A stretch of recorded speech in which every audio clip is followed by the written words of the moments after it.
আমার ছোট্ট গোপালকে নিয়ে গিয়ে তোরা বনে ধেনু চারণ করতে নিয়ে যাবে, আবার আমাকে ভয় দেখাচ্ছিস। আমার ধেনুগুলো কে দেখাশোনা করবে? শোন, আমি তোদের সামনে প্রতিজ্ঞা করলাম, আমি গোপালকেও কষ্টে দেব না, আর ওই ধেনুগুলো বাড়িতে রাখবো না। হ্যাঁ, ধেনুগুলো বাড়িতে রাখবো না। বলো কেন? ওই ধেনুর কারণে আমার ছেলেরকে কত কষ্ট পেতে হয়। ধেনুগুলো যদি বাড়িতে না থাকে আমার ছেলের আর কষ্ট হবে না। মা, তুমি ধেনুগুলো কি করবে? কি করবো জানিস?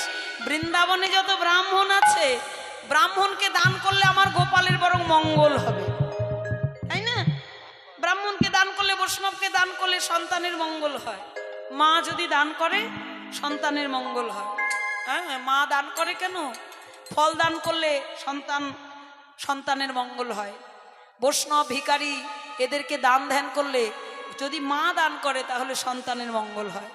তা বললেন, আমি যদি আমার ধেনুগুলো ব্রাহ্মণকে দান করে দিই তাহলে তো আমার গোপালের মঙ্গল হবে। আমি বৃন্দাবনে ব্রাহ্মণকে ডেকে এনে আমার যত ধেনুর পাল আমি সব একসঙ্গে আমি দান করে দিব রে, দান করে দিব রে, দান করে দিব, আমি দান করে দিব গো। আমার যত ধেনুর পাল দান করে দিব রে, আমার সকল ধেনুর পাল দান করে দিব রে, আমার সকল ধেনুর পাল দান করে দিব রে, আমার যত ধেনুর পাল দান করে দিব রে। আমার যত ধেনুর পাল দান করে দিব রে।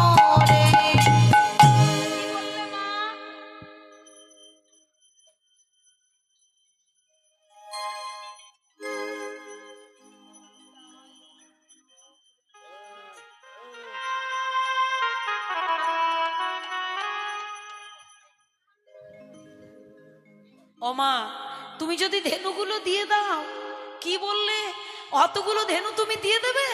আচ্ছা, তুমি যদি ধেনু দিয়ে দাও তাহলে তোমার গোপালকে কি খাওয়াবে? হ্যাঁ, তোমার গোপাল তো আবার ওই দুগ্ধ ছাড়া খেতে পায় না। দুগ্ধের যত কিছু হয় সবই তোমার গোপাল খেতে ভালোবাসে। দুগ্ধ থেকে ছানা হয় তোমার গোপাল খায়, ক্ষীর হয় তোমার গোপাল খায়, মাখন হয় তোমার গোপাল খায়, দুধ ঝাল দিয়ে সর তোলা হয় তোমার গোপাল খায়, তারপরে মিষ্টান্ন তোমার গোপাল সেবায় লাগে। কি লাগে না বলো? কিন্তু যা কিছু করতে যাবে সব দুগ্ধ দিয়ে। আমা, যদি তোমার ঘরে ধেনু না থাকে, গাভী না থাকে, তাহলে তুমি দুধ পাবে কোথায়?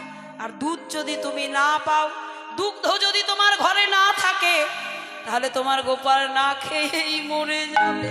হরি বল, হরি না বল। খেয়ে মরবে না? না খেয়ে কদিন বেঁচে থাকবে বলো? তোমার গোপাল না খেয়েই মরে যাবে। যশোদা বলল, শোন, আমার গোপাল না খেয়ে মরে যাবে আমি বেঁচে থাকতে, এটা আমি হতে দেব না। কি করবে মা?